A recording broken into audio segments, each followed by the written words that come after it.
الحمد لله رب العالمين. يا ربي لك الحمد كما ينبغي لجلال وجهك وعظيم سلطانك. يا ربي لك الحمد كله وإليك يرجع الأمر كله، علانيته وسره. الحمد لله الذي أرسل إلينا خير رسله وأنزل عليه خير كتبه، وأشهد أن لا إله إلا الله هو الأول والآخر والظاهر والباطن، وهو بكل شيء عليم.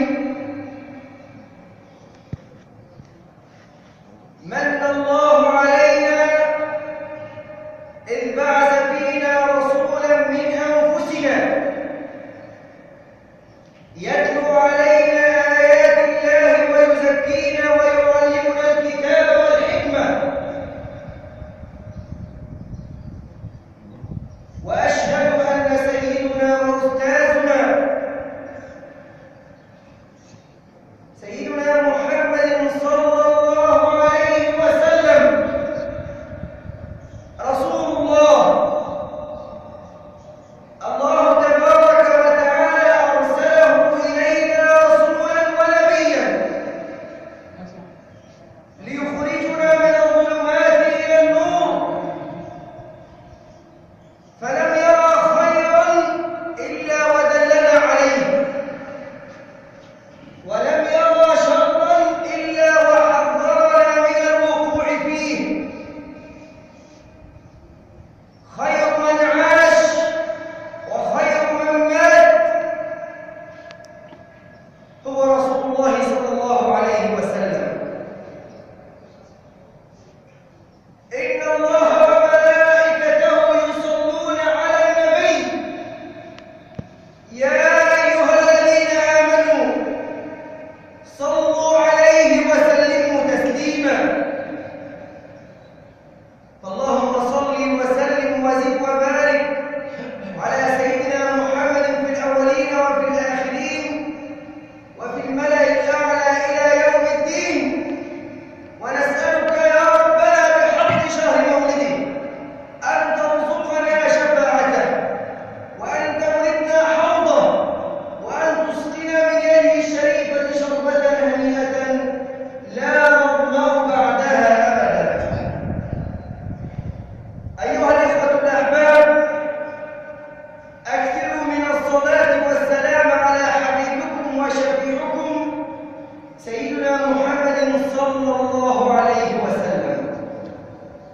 وهو الذي قال صلى الله عليه وسلم: من صلى علي صلاة صلى الله عليه بها عشرا، ومن صلى علي عشرا صلى الله عليه بها 100، ومن صلى علي 100 صلى الله عليه بها 1000، ومن صلى علي 1000 زاحمت كتفه كتفي على باب الجنة يوم القيامة. اللهم ارزقنا الصلاة على الحبيب المصطفى صلى الله عليه وسلم آناء الليل وأطراف النهار. أيها الأحباب، إذا أردت أن أتحدث معكم عن النبي صلى الله عليه وسلم فلن تكفيه أيام وشهور وسنين، ولكم أن تتذكرون هذا العالم الأمريكي الذي أصدر كتابا بكتاب عنوان العظماء، فقال: العظماء 100 وأعظمهم محمد صلى الله عليه وسلم.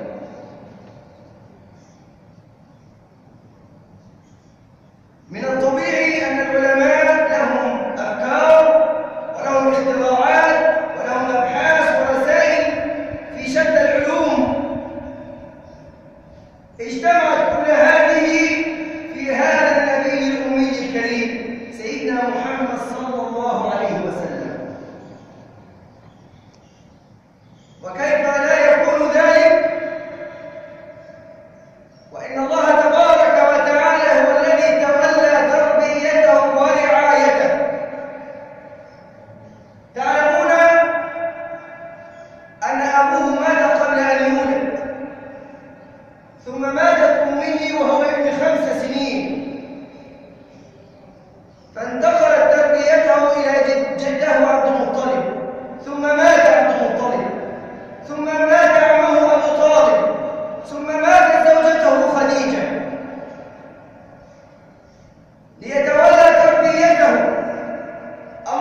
فعلينا أن نأخذ أخلاق النبي صلى الله عليه وسلم لتكون منهجا عمليا فيما بيننا، لأن حب النبي صلى الله عليه وسلم ليس ادعاء باللسان أو كلمات تنطق، لكنها أمور عملية يعيشها المسلم مع نفسه ومع أهل بيته ومع جيرانه ومع أصدقائه في العمل. يقول الله تبارك وتعالى في سورة الأحزاب: لقد كان لكم في رسول الله أسوة حسنة. هذه الأسوة الحسنة للناس جميعا، لكن ما يطبقها وينفذها من آمن بالله واليوم الآخر، هم المؤمنون الذين ارتضوا بالله ربا وبالإسلام دينا وبسيدنا محمد صلى الله عليه وسلم نبيا ورسولا. وآية أخرى تأمرنا أيضا في سورة الحشر: وما آتاكم الرسول فخذوه وما نهاكم عنه فانتهوا. ونعيش أيها الأحباب في هذه الدقائق البسيطة في خلق من أخلاق النبي صلى الله عليه وسلم اشتهر به قبل بعثته، قبل أن يتنزل عليه الرسالة والوحي لقبوه أهله بهذا الخلق، ألا وهو الصادق الأمين.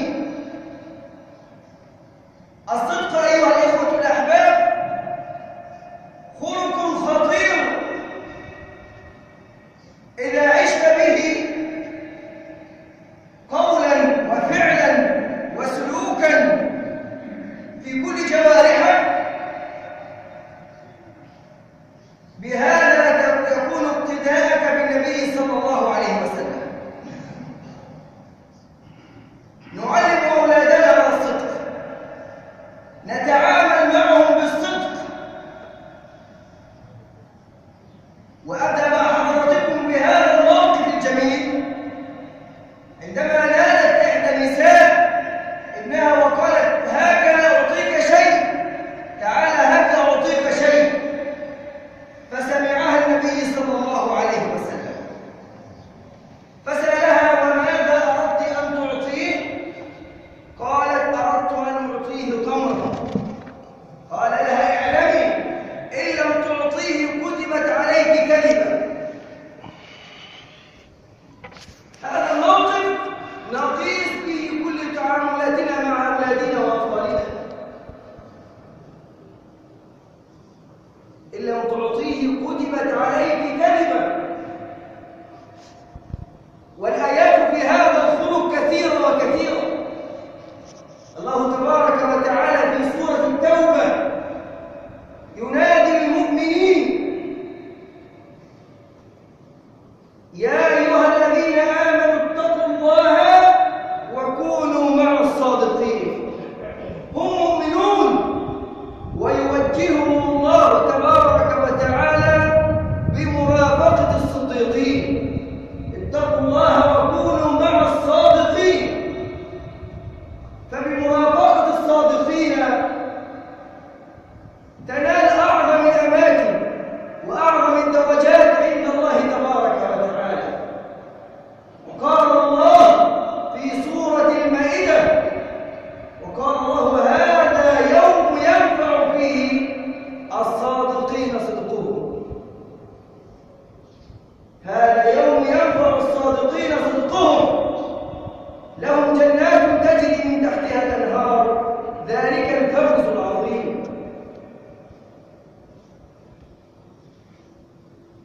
ولقد اجتمعت أركان الإيمان وأركان الإسلام كلها في هذا الخلق. اسمع معي قول الله تعالى في سورة البقرة: ليس البر أن تولوا وجوهكم قبل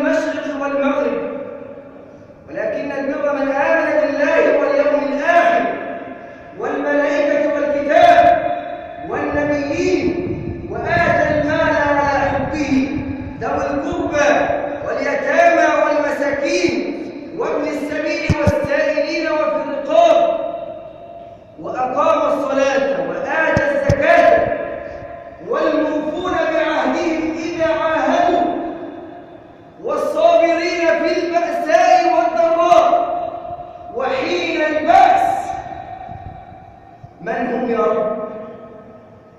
من هم يا رب هؤلاء؟ أولئك الذين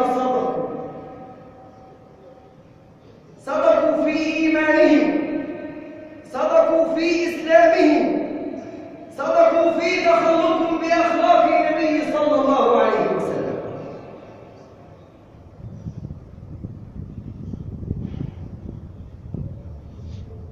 وعكس الصدق الكذب، والكذب أسأل الله سبحانه وتعالى أن يعافينا جميعا من هذه الأخلاق السيئة، صفة ملازمة للمنافقين، بل إن أول صفات المنافق إذا تحدث كذب.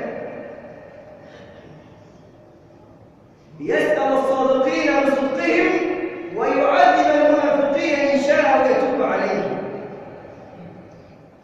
فقرن الصدق بالنفاق لأن الكذب عكس الصدق، وإذا عاش الإنسان بالكذب حشر مع المنافقين يوم القيامة. ويوم القيامة ترى الذين كذبوا على الله وجوههم مسودة.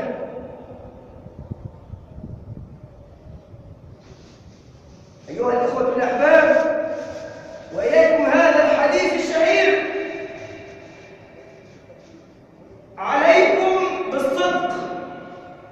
هذا هو كلام المصطفى صلى الله عليه وسلم الذي وجب علينا أن نقتدي به. عليكم بالصدق، فإن الصدق يهدي إلى البر، والبر يهدي إلى الجنة. ولا يزال الرجل يصدق ويتحرى الصدق حتى يكتب عند الله صديقا.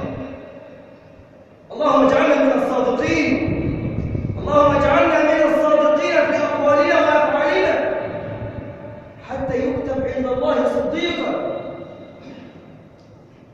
وإياكم والكذب، وإياكم والكذب، فإن الكذب يهدي إلى الفجور، والفجور يهدي إلى النار.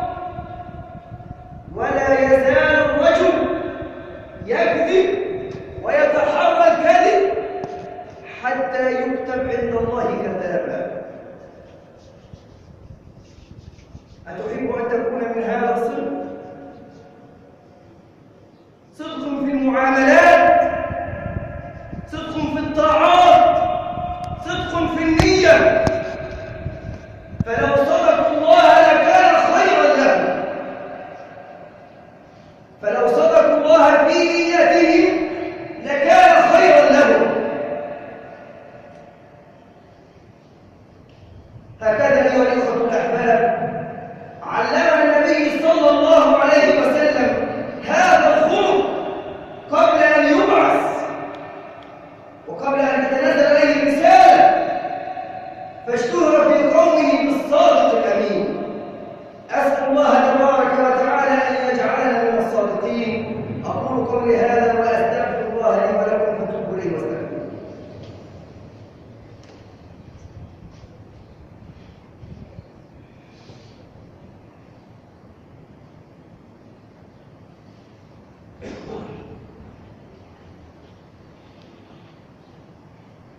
الحمد لله رب العالمين، نحمدك يا ربنا حق حمدك، ونشهد أن لا إله إلا أنت، ونشهد أن سيدنا وأستاذنا وقدوتنا سيدنا محمد صلى الله عليه وسلم. هكذا أيها الإخوة الأحباب علينا أن نتخلق بهذا الخلق الذي هو من أولى الأخلاق في الإسلام. إذا تحقق هذا الخلق فينا ما بعده أيسر، فصدق النية وصدق الكلام وصدق المعاملات، كل هذه إذا تحققت في المسلم عاش مطمئنا، لقول النبي صلى الله عليه وسلم: إن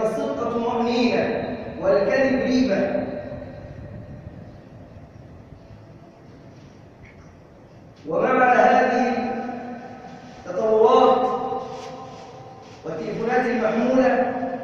بعض الناس يقع في هذا الأمر ببساطة، يقول له في مكان كذا ومكان فلان وهو ليس في هذا المكان. فلنحذر أيها الإخوة الأحباب أن ما ينقص من قول إلا لديه رقيب عتيد. كن صادقا مهما تكن الظروف. اعلم أن الله تبارك وتعالى يعلم خائنة الأعين وما تخفي الصدور. فلا شيء مهما كان الأمر، حتى وإن كانت ستنتهي به حياتك، أن تتعرض إلى الكذب. فالصدق طمأنينة والكذب هيبة. والله تبارك وتعالى يختبر المؤمنين ويبتليهم ليرى منهم الصادقين من المنافقين. في صدر سورة العنكبوت ألف لام ميم أحسب الناس أن يتركوا أن يقولوا آمنا وهم لا يفتنون ولقد فتنا الذين من قبلهم فلا يعلمن الله الذين صدقوا. أي أن الله تبارك وتعالى يختبر عباده المؤمنين الصادقين ليرى فيهم هذا الخلق. نسأل الله تبارك وتعالى أن يهدينا لأحسن الأخلاق وأن يهدينا إلى هذا الخلق العظيم وهو خلق الصدق. ونسأله سبحانه وتعالى في هذه الساعة أن تكون ساعة إجابة. اللهم أرنا الحق حقا وارزقنا اتباعه وأرنا الباطل باطلا وارزقنا اجتنابه. اللهم ول أمورنا خيارنا ولا تول أمورنا شرنا. اللهم انصر الإسلام وأعز المسلمين. اللهم انصر المجاهدين في سبيلك في مشارق الأرض ومغاربها. اللهم من أراد الإسلام والمسلمين بخير فوفقه إلى كل خير، ومن أراد الإسلام والمسلمين بسوء فاجعل كيده في نحره. اللهم تقبل منا صلاتنا، وتقبل منا صيامنا، وتقبل منا ركوعنا وسجودنا. اللهم اجعل أعمالنا كلها خالصة لوجهك الكريم، ولا تجعل لأحد من عبادك فيها نصيب يا رب العالمين. اللهم اجعل هذا البلد سخاء رخاء وسائر بلاد المسلمين. وصلى الله وسلم وبارك على سيدنا محمد وعلى آله وصحبه وسلم.